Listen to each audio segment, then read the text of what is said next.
Alright guys, we have a brand new look at the Fantastic Four First Steps MCU skin gameplay coming this week on July 24th. Let's take a look at it.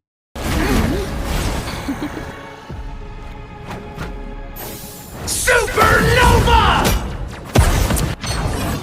Disappear! It's clobbering time! Fantastic! Ha ha! Ha ha! Ha ha! Now, I have to say, these are by far the best skins compared to the original in-game skins.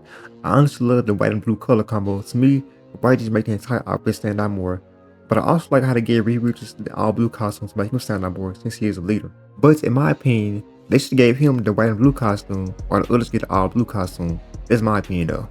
Also, another thing I say about his costume is Reed Richards' suit design is clean, tactical version of the original blue jumpsuit. It keeps the Season 4 logo and adds most of detail and padding for a more heroic silhouette.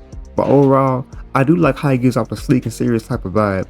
It matches his role as the brain of the team.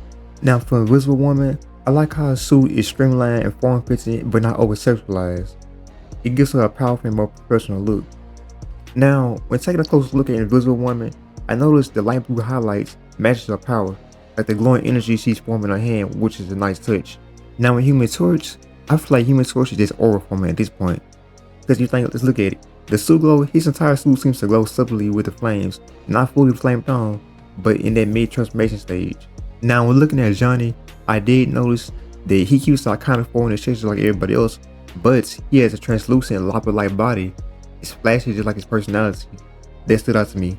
For the thing, I like how his suit has extra padding around the shoulders and waist, giving that chunky, heavy-duty look. Now the tight futuristic suit against his rocky skin makes him stand out. It's like armor for someone who's already wearing armor. Overall, all four outfits share the same color scheme, navy blue with white highlights and a bold 4 logo, creating a strong team identity. And I also like how it's modern and not boring. They respect the source material but add enough modern game style detailing, such as tech lines, layered armor, energy effects to feel fresh. Also, another thing I noticed is how everyone doing their respective poses. Like for example, you can see Reed Richards holding up the fours in the background. Now, we also have a new team up ability called First Steps with a thing in Human Torch. Let's take a look at it. You know what time it is, Ben? You're darn right I do, matchstick. Come on, Ben! Say the thing! Nope, I'm not saying it. Now here it says the thing flies through the air with the help of Human Torch before landing with the burst of damage that launches those enemies and leaves behind a continued aerial effect. Now here it says it's inspired by a scene from the movie Fantastic Four First Steps. Now I'm not sure exactly what scene they're talking about because the movie ain't came out yet, but hopefully I can see it. Then we got this Reddit post by the user known as Pinnacle Orange. He says all roles in Marvel Rivals are difficult just in different ways. It's a mistake to say one role DPS, tank, or support is harder on one point than others. The truth is every role is hard when played well. They all carry weight in their own rights. The only reason people think DPS is harder and more impactful is because the game offers way more flashy and diverse options in that category. But it's not a difficult gap, there's just a constant imbalance. DPS has to constantly make fast decisions, burn down tanks open space, pressure supports to collapse the enemy front line, win duels against enemy DPS, and peel for their own backline if needed. They're damage dealers, but they also double as space makers and defenders. Tanks carry the burden of space and control tempo. They initiate fights, soak damage, block extra supports, and create a space DPS needs to actually do damage. A tank that doesn't know how to hold ground or press the right angles, there's a team fight already lost before it even starts. And for supports that are quite the mentality to demand a job. You heal, yes, but you also damage dealing when you can. Tracking ultimates position constantly to avoid divers and keeping your eyes open on everyone. DPS and tanks are like, if you screw up, your whole team crumbles. There are even more responsibilities in each role we have mentioned, things like managing cooldowns, ultimate economy, team communication, or matchup knowledge. The deeper you go, the more you realize none of these roles are easy. So instead of arguing which is the most difficult or the most impactful, the better mindset is how can I squeeze more value out of this role I choose. Because if everyone focuses on mastering their own lane and synergizing with others, that's how you win. Now, the post-central message is that no role in Marvel Rivals is inherently easier or less important than other roles. They're just difficult in their own way. They're not only accurate, but it's a message a lot of competitive games needs to hear. Players often confuse visibility with difficulty. DPS have more highlight potential, big numbers, flashy kills, crazy flanks. Because of this, many assume that DPS is the hardest or most impactful role, but what the post correctly identifies is that the perception comes from constant imbalance, not a difficulty one. Marvel Rivals give DPS more tools for creative expression, but it doesn't mean that other roles require less skill. Now for DPS you get high mechanics, high responsibility, but you also get high credit. Now in DPS, you're expected to pressure enemy supports, burn down tanks, win duels, all while surviving and potential peeling. And another thing with DPS is you have to make fast decisions with low room for error, and sometimes become a safety net for your teammates' own mistakes. But at the same time, it's almost a rewarded role when you do things right. People notice kills and big ops plays. What they don't always notice is a support player saving a teammate with perfectly timed healing or a tank holding an angle to stop a push. That's why people think DPS is the hardest role to play when in reality, it's just the most visible role. Now when it comes to the role of tanks, I say they're underappreciated, but I'm not sure which more underappreciated, tanks or supports. But when it comes to a tank, the fight starts with you. Now when reading this post, what stood out to me was when he said, tank doesn't know how to hold ground or pressure the right angles, this team fight already lost before it even starts. Now that's huge. Most casual players don't understand the tempo steady nature of a good tank. It's not about being a damage sponge, it's about knowing when to engage and when to disengage.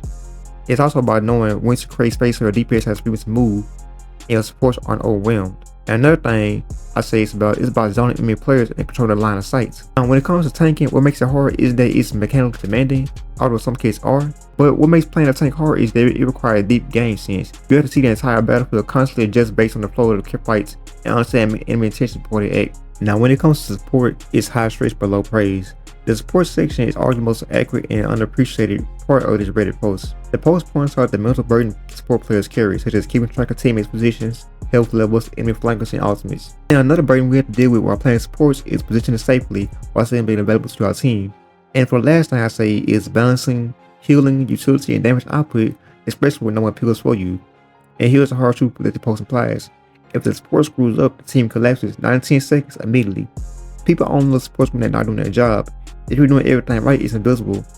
That's why supports often feel thankless but requires elite awareness and decision making. Now towards the end of the post, he says the better mindset is, how can I squeeze more value out of this role I choose? Now, when he said that, it was the entire argument. Instead of wasting time arguing which role is harder or more important, the post pushes people to take ownership of their role, improve their impact regardless of what they're playing, and expect the teammates to understand what they're juggling.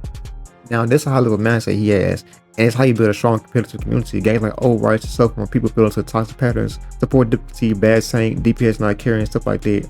Now as for this post, my final opinion on it is, the post isn't just a good Reddit opinion. For my final opinion on this, I say the post isn't just a good Reddit opinion, it's a blueprint for how to think about the team-based gameplay in a competitive shooter.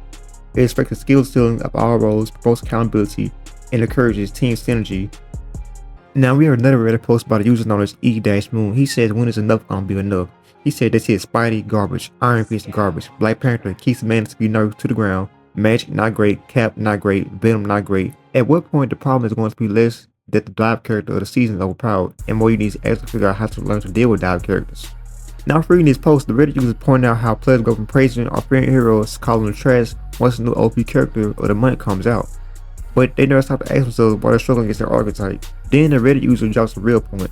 At what point is the problem going to be less the dive characters or the seasons overpowered, and more do you actually need to figure out how to learn how to deal with the dive characters? Now this post is a critical balance problem. Players get frustrated by fast in-face heroes like Namor, Cloak, or even Doctor Strange, and they immediately say nerf. But the post asks, is it really broken, or are you just not able to adapt? This mindset is important because every competitive game goes through this. In Overwatch, Genji, Tracer, Doomfist were always accused of being OP by players who didn't know how to position or peel. In Marvel Rivals, the same thing is happening, especially with low-end players who haven't developed proper awareness or counter strategies. Now another thing about this post is it also exposes the cycle of over nerfing.